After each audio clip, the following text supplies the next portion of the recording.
So you want to own a car wash. A little strip of concrete, some spinning brushes, a vacuum lot out front, and cars rolling through all day paying you for something that takes 90 seconds and costs you almost nothing to deliver.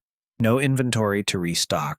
No customers sending back a defective product. No refunds because someone didn't like the taste. Just water, soap, and a queue of dirty cars that will never stop existing as long as roads have dirt on them. That's the pitch you've seen 100 times on social media. Buy a car wash, sit back, watch the recurring memberships roll in. Here's what that pitch leaves out. The reason car washes look so simple from the outside is the same reason so many of them quietly go bankrupt within 5 years, and the reason the smartest money in America has spent the last decade buying up thousands of them anyway. Let's start with what you're actually buying, because a car wash is not one business. It's at least 4 different businesses wearing the same sign. There's the exterior conveyor tunnel, the kind where you sit in your car and get pulled through by a chain while brushes and blowers do the work. There's the in-bay automatic, a single stall where the machine moves around your stationary car. There's the self-serve model, coin-operated bays where the customer does the actual washing with a wand. And there's the full-service hand wash, where actual human beings towel dry your car and vacuum the floor mats while you wait in a lobby. These 4 models have almost nothing in common financially. A self-serve wash might need 1 part-time employee checking on quarters twice a day. A full-service hand wash might need 15 people on shift at once. The word car wash tells you almost nothing about what you're actually signing up to run. The version driving most of the buzz right now, the one private equity has been buying by the hundreds, is the exterior conveyor tunnel with unlimited monthly memberships. So that's the model we're going to take apart. Before a single car rolls through, there's the land, and this is where the math gets uncomfortable fast. A conveyor tunnel wash needs somewhere between half an acre and a full acre, positioned on a high-traffic corridor with easy in and out access. Because the entire business depends on impulse visibility. You are not a destination. You are a thing people see on their way somewhere else and decide to pull into. That kind of visible, easy-access commercial land on a busy road typically runs anywhere from $400,000 to over $2 million depending on the market, and that's before construction. Building the actual tunnel, the equipment, the reclaim water system, the vacuum canopy, and the pay stations usually lands somewhere between $1.5 and $3.5 million for a modern express tunnel. Put land and construction together, and you're commonly looking at $2 to $5 million before a single car has been washed. Some flagship locations in expensive metros have run past $7 million. Here's the detail that catches almost every new buyer off guard. The tunnel equipment itself, the brushes, the blowers, the conveyor chain, the arches, isn't a one-time purchase you forget about. It's closer to a fleet of machinery that wears out constantly under near-continuous use. A full equipment package for a modern 90 to 120-foot tunnel can run $400,000 to over $1 million on its own, and components inside it, motors, belts, brushes, nozzles, wear down in months, not years, because they're getting hit with road grime, sand, and salt on every single pass. Budget wrong on equipment life, and your maintenance line item quietly becomes one of your largest ongoing costs. So say you've got the land, the tunnel, the equipment, now you need water. And this is where car wash economics get genuinely strange, because water is simultaneously your biggest input cost and, if you set it up right, almost free. A single wash cycle uses somewhere between 20 and 45 gallons of fresh water depending on the equipment and the wash package. On a location doing 300 cars a day, that's easily 8 to 14,000 gallons of water moving through the system daily. In a city with metered water and sewer rates, that bill alone can run into the thousands of dollars a month. This is why almost every serious modern tunnel wash installs a water reclaim system. Equipment that captures, filters, and reuses 60 to 80% of the water from each wash cycle instead of sending it down the drain. A quality reclaim system costs anywhere from $50,000 to $200,000 to install, but it can cut fresh water consumption by more than half. Skip it to save money up front, and you're paying for that decision every single month for the life of the business, in a cost that scales directly with how successful you are. The more cars you wash, the more water you use, the bigger the bill. Unlike a laundromat where extra washes are almost pure margin, a car wash's biggest input cost rises in near lockstep with its own success. Then there's chemical, soap, wax, tire shine, the ceramic sealant upsell that's become standard at most modern tunnels. Chemical cost per car typically runs somewhere between 50 cents and $1.50, depending on the wash tier, which sounds tiny until you multiply it across 300 cars every day for a year. That's a real six-figure line item hiding inside what looks like a rounding error per transaction. Now here's where the business starts to look genuinely clever, because the actual engine of modern car wash economics isn't the single wash at all. It's the membership. For decades, car washes sold one-time transactions. You paid per visit, the price varied by how dirty your car was, and revenue rose and fell with the weather.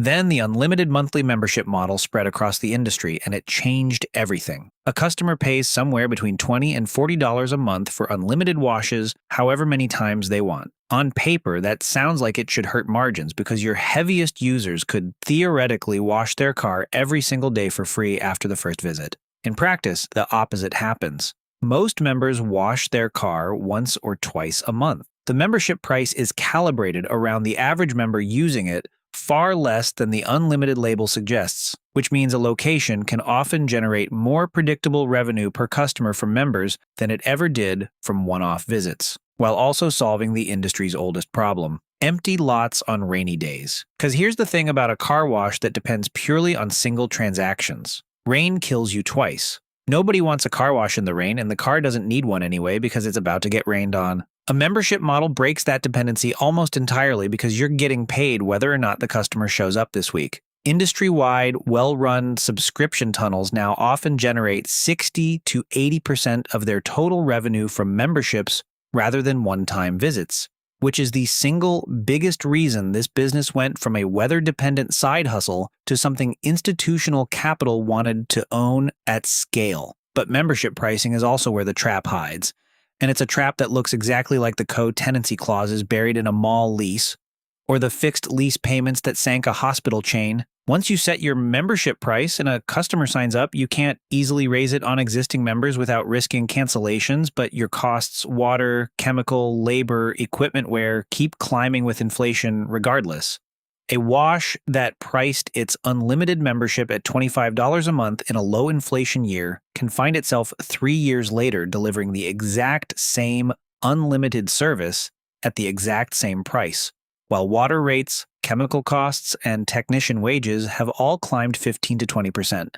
The membership that felt like a smart, sticky revenue innovation on day one quietly becomes a fixed-price contract eating into your margin every single month it stays unadjusted. Let's talk about labor, because even the most automated exterior tunnel is not actually unmanned. You need at least 1 or 2 site attendants greeting cars, guiding them onto the conveyor and handling the vacuum area, plus a manager overseeing multiple locations if you're running more than one site, plus a maintenance technician who understands the mechanical side of the tunnel, because when the equipment jams mid-wash with a car stuck inside it, you cannot wait 3 days for a repair contractor. Labor for a single, well-run express tunnel typically runs somewhere between 15 and 25% of revenue, lower than a full-service hand wash, which can run labor north of 40%, but far from the fully passive, hands-off business the marketing suggests. Here's a cost almost nobody outside the industry thinks about at all: downtime. A conveyor tunnel is one continuous mechanical system, which means if one component fails in the middle of the line, the whole tunnel stops. Every car behind it stops. Every dollar of revenue that would have been generated in that window simply doesn't happen. And depending on the part, you could be looking at anywhere from an hour of downtime for a simple fix to several days if a specialized part has to be shipped in. A tunnel that's down for even one Saturday, historically the highest volume day of the week, can lose thousands of dollars in a single afternoon. This is why serious operators keep a stock of critical spare parts on site rather than ordering them reactively, an inventory cost that never shows up in anyone's back-of-napkin car wash math. So how does the real math actually work? Take a single well-located express tunnel doing a genuinely strong volume.